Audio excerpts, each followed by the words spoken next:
بھائیو یہ ایک تلخ حقیقت ہے کہ اس امت نے امام کائنات سید الاولین والآخرین شفیع المذنبین رحمت للعالمین سیدنا و مولانا امام اعظم محمد رسول اللہ صلی اللہ علیہ وآلہ وسلم کی جو صلی اللہ علیہ وسلم وصیت تھی غدیر خم کے موقع پر، اس کا بالکل خیال نہیں رکھا، اور آپ صلی اللہ علیہ وآلہ وسلم کے پورے خاندان کو سوائے چند لوگوں کے، اور اس میں بھی ٹاپ آف دا لسٹ سیدنا حسن اور حسین علیہ السلام کو مظلومانہ طریقے سے قتل کیا. اور اس کی مثال انسانی تاریخ میں نہیں ملتی کہ امت جو ماننے والی امت ہے انہوں نے خود اپنے پیغمبر کے ماننے والوں کو، ان کی اولاد کو اس طریقے سے ذبح کیا، والعیاذ باللہ تعالی.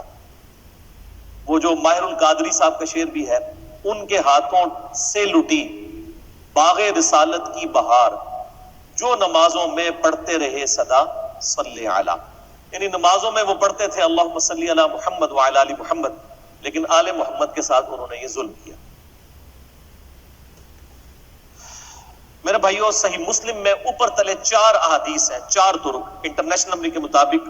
مولا علی رضی اللہ تعالیٰ عنہ علیہ السلام کے فضائل والے چیپٹر میں صحیح مسلم میں 6225 سے لے کے 6228 تک کہ آپ صلی اللہ علیہ وآلہ وسلم نے حجۃ الوداع سے واپسی پر اپنی وفات سے 2 مہینے پہلے خم نامی گاؤں میں مکے اور مدینے کے درمیان پڑاؤ کر کے خطبہ دیا 17 ذوالحجہ کو 10 ہجری کے اندر، اور اگلی 11 ہجری میں ربیع الاول کے مہینے میں ہی آپ کی وفات ہوئی.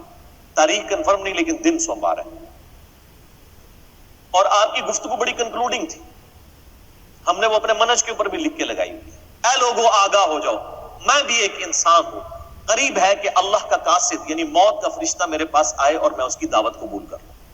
میں اپنے بعد تم میں 2 بھاری چیزیں چھوڑ کے جا رہا ہوں. ان میں سے پہلی چیز اللہ کی کتاب ہے. تم اللہ کی کتاب کو پکڑو، اپنا تعلق اس کتاب کے ساتھ مضبوط کرو. اللہ کی کتاب اللہ کی رسی ہے، جو اسے پکڑے گا وہ ہدایت پر ہوگا، جو اسے چھوڑ دے گا وہ گمراہ ہو جائے گا. اور زید ابن ارقم کہتے ہیں پھر نبی الاسلام ترغیب دلاتے رہے، اللہ کی کتاب، اللہ کی کتاب، اللہ کی کتاب. لیکن امت نے کتاب کو پس پش ڈال دیا. اور پھر فرمایا دوسری بھاری چیز میں چھوڑ کے جا رہا ہوں، وہ میرے اہل بیت ہے. میں اپنے اہل بیت کے معاملے میں تمہیں اللہ کا خوف دلاتا ہوں. میں اپنے اہل بیت کے معاملے میں تمہیں اللہ کا خوف دلاتا ہوں.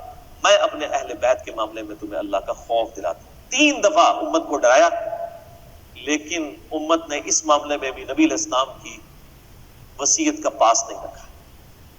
یعنی آپ کو تو اللہ تعالیٰ نے غیبی خبر دے دی تھی کہ آپ کی امت یہ کرے گی. آپ نے امت کو بتایا کہ اس سسٹم کا حصہ نہ بننا. جو کچھ آل امیہ میری اہل بیت کے ساتھ ظلم کریں گے، تم نے اس سسٹم کا حصہ نہیں بننا.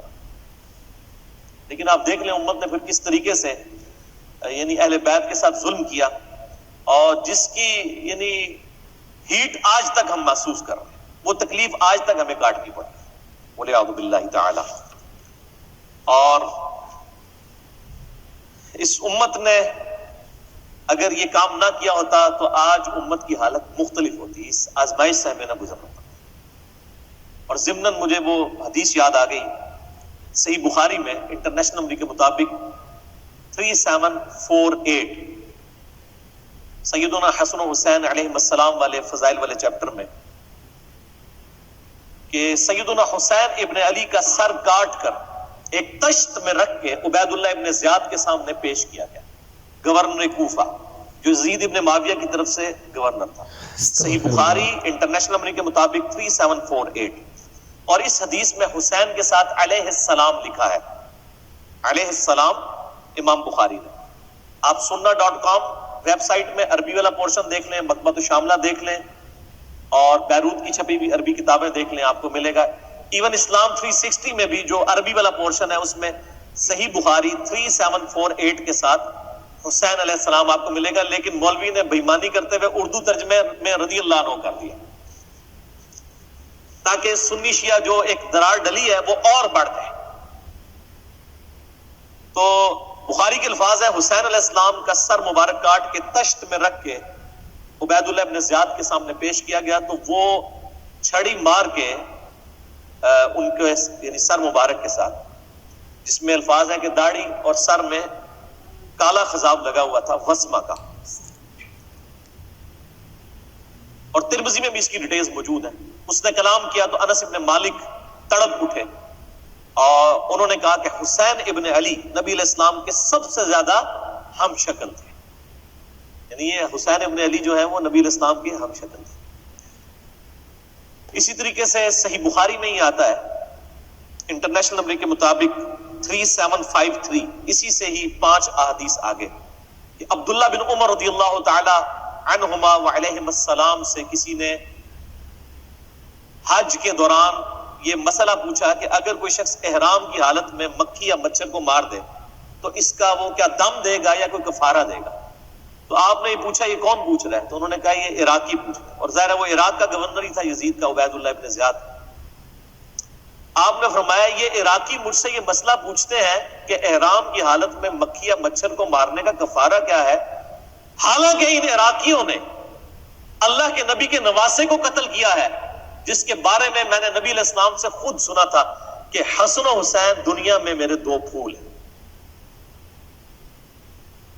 اللہ کی لعنت ہو ان لوگوں پر جنہوں نے حسین ابن علی یا حسن ابن علی کو مظلومانہ شہید کیا, اور اللہ کی رحمت ہو, کروڑیں رحمتیں ہوں ان محدثین پر جنہوں نے یہ سچائی امت تک پہنچائی اور سنی شیعہ ٹسل کا شکار نہیں ہوا.